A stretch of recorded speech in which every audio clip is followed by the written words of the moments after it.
All right, everybody. So back at you, Coach Chase, right here. And so look, previous video, we figure out the Great Depression happens, and we figure out the 6 major reasons why it happens. Now we're in a position where we're saying, okay, it happens, it starts. What do you do? Because like a quote that I like is, life isn't the cards you're dealt, it's how you play them, right? So now we've been dealt these horrible negative cards. How are we going to play them? The president at the time, 1929, is Herbert Hoover. Now, I feel bad for Herbert. Herbert gets a really, really bad historical rap. I'm telling you right now, Herbert Hoover is nowhere near as pitiful and as bad as everybody says he is. I'm not saying he's the Jesus, but he's not that terrible. Now, what does he react to? Well, he's reacting to an economic panic.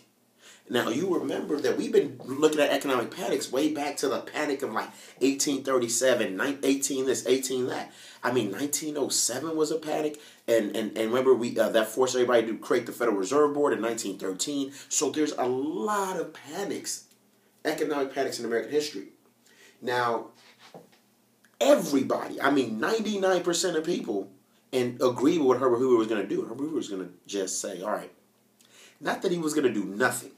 He wasn't going to do nothing, but his focus was going to be, look, the United States government does not go out just passing out money. The United States government does not have any particular programs that just does government expenditure just to create jobs. We don't do that.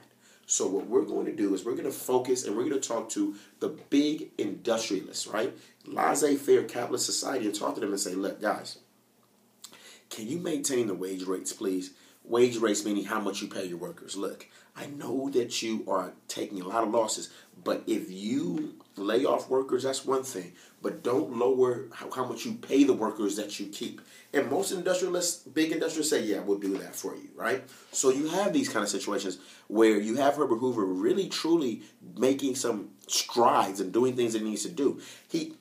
Herbert Hoover gets a lot of farm recovery going on, a lot of farm aid, getting these farmers to get their prices back up. Herbert Hoover creates the Hoover Dam and spends $140 million on a public works project. That is double what the government has spent in the previous years. So again, I'm not saying that he's horrible. I'm not saying that he's great, but he does make a few strides. But remember, the reason why Herbert Hoover doesn't save us from the Great Depression is that Herbert Hoover was a man of his times. And of that particular time, you allowed private industry and you allowed small government, city, county, and state government to take care of things. The federal government had not taken that huge step yet, because right now you're living and thinking in a world of Social Security. Doesn't exist yet. You're thinking and living in a world of welfare programs like EBT and the rest. Doesn't exist yet. You're living and thinking in a world of people subsidizing public education and even sometimes even finding money to find a way to subsidize expensive private school. It doesn't work that way. You're living and thinking in a time of vouchers and charter schools. None of those things exist yet. And so you have to understand that Herbert Hoover was a man of his time, and that's the way he dealt with the situation. Now, historically, when you read everything, it failed. Again, absolute pitiful failure. Banks, I mean, you have 2,000 banks closing in 1931. All right? That's tough, especially when you have an election in 1932. So what happens in 1932? A rich, older, handsome politician by the name, career politician by the name of Franklin D. Roosevelt, who's a distant cousin of my favorite president, Teddy Roosevelt. Go Teddy, comes in and he says, I'm going to do something about this. I am going to use the federal government, the strength of the federal government to change what happens here, and we're going to fix it. And guess what? That's what happens. And so again, Hoover did a few things. Remember Hoover Dam? He put forth a few programs, but when it boils down to it, wasn't nearly enough. He didn't do nothing, but he didn't do enough. So FDR is in charge now. Now we're going to talk about the first 100 days. 100 days is, a little bit more than 3 months, like they talk about P90X get buff in 90 days. Well, 3 months and 10 days, right? And so in 3 months and 10 days, FDR is going to put his stamp on the American economy and pretty much start the process of the first New Deal. Now, let's talk about this. First and foremost, what is this man going to do? FDR is going to close the banks. Yeah, he's going to close the banks. And he's going to call it a bank holiday. He had a suggestion to call it a bank moratorium, but the word moratorium, especially my Spanish speakers out there, you know, muerte means death. You can't really just say it's a bank death during the Depression, right? So your boy creates a bank holiday, 4-day bank holiday. And what ends up happening is that people were just pulling their money out the banks, rushing to the banks, going crazy, taking money out the banks. In this particular case, if you can't go to the bank and take your money out and demean the system and undermine the system, guess what? What's going to happen is the bank will be pretty stable and you'll be calmed out. So a lot of banks didn't crash and a lot of banks didn't go kaput because they were stable. Now, that's number one, basic just psychology.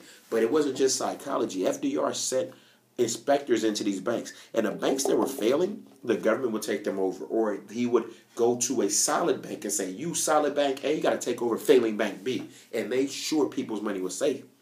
And then he created the system called the FDIC, where federal deposits, right? Federal Deposit Insurance Corporation, meaning that if you put a money in a bank in the United States, it will be safe up to a certain amount. At that point, it was 100,000. Nowadays, it's a little bit higher. If you put money in this bank, we will make sure the security was from the United States of America, not this fly-by-night bank. And so you inspect the banks, you make sure they're solid, you close the poor ones and make the stronger ones take them over to have the federal government take them over. Now, you woke up Monday morning, your bank was shaky. You go to bed Thursday night, guess what? Your bank is strong and you have securities. Makes you feel a little better, psychology, and real common economic sense, all right? So that's step uno. Plain and simple. That's the first thing FDR does, right?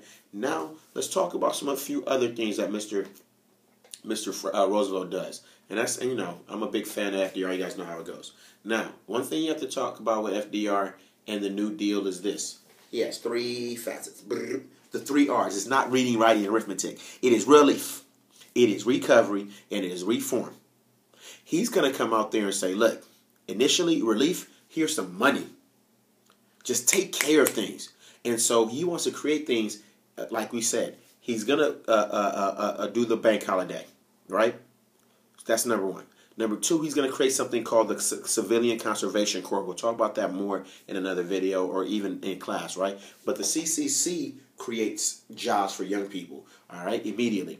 Works Progress Administration, another job thing. And then you have the Emergency Banking Relief Act, all right? So you have a situation where you seriously have someone just trying to fix it, almost like putting a Band-Aids on everything. That's step 1. That's the relief part. Now the recovery part. Now, when you look at recovery, you have to talk about taking steps to really build up the whole system, big picture systems, to build up the system and to make sure the country is solvent economically. And then you have reform. Now, when you do reform, you talk about regulatory agencies. Remember in my previous video, I told you that it was like the wild, wild west with the stock market. Guess what?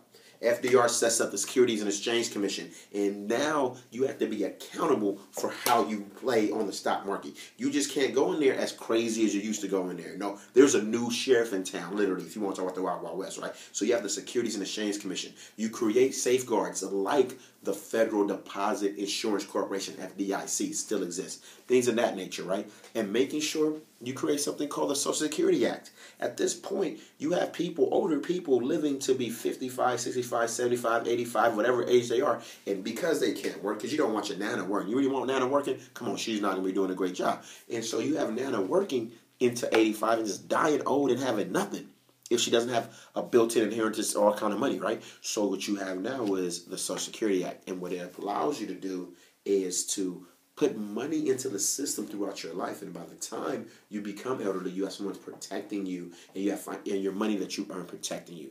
All right, so make sure you understand 3 facets: relief, recovery, reform.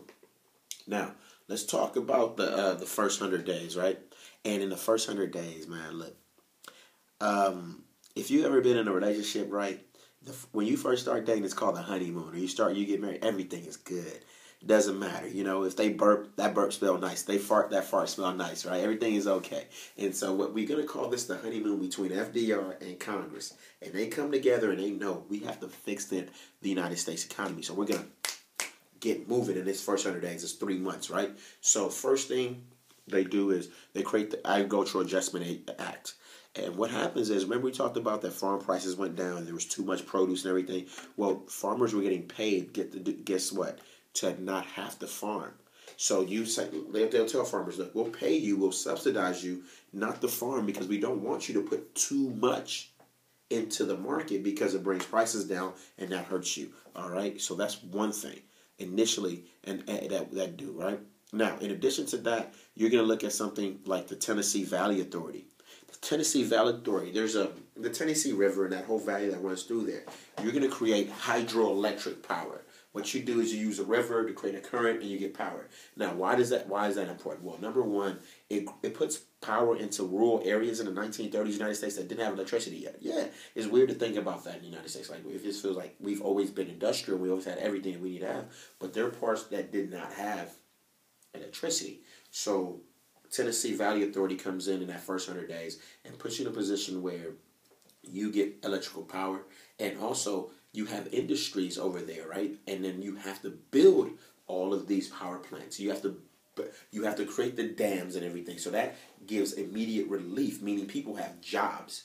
And then it becomes a recovery situation because it lasts for a period of time, right? So you see how the 3 R's are coming in and being involved in the whole process, right?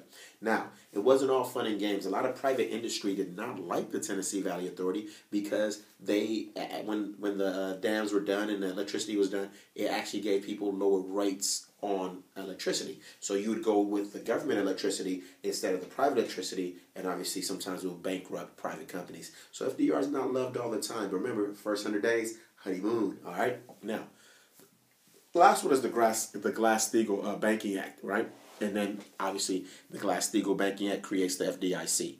And that's a reform package. So you see in that first 100 days, FDR creates 15 different programs, federal programs. He and Congress come together to create 15 programs to do the 3 R's. Again, the 3 that I wanted to focus on that I thought were most important was agricultural adjustment to really truly deal with the situation with the farmers.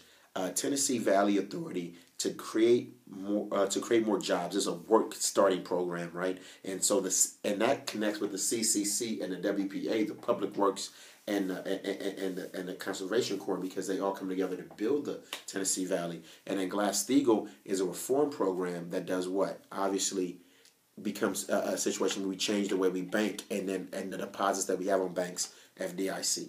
All right? So that is the first 100 days. That is how Hoover does it and fails, and that's how FDR kind of gets the ball rolling, gets things rolling. All right, thank you so much.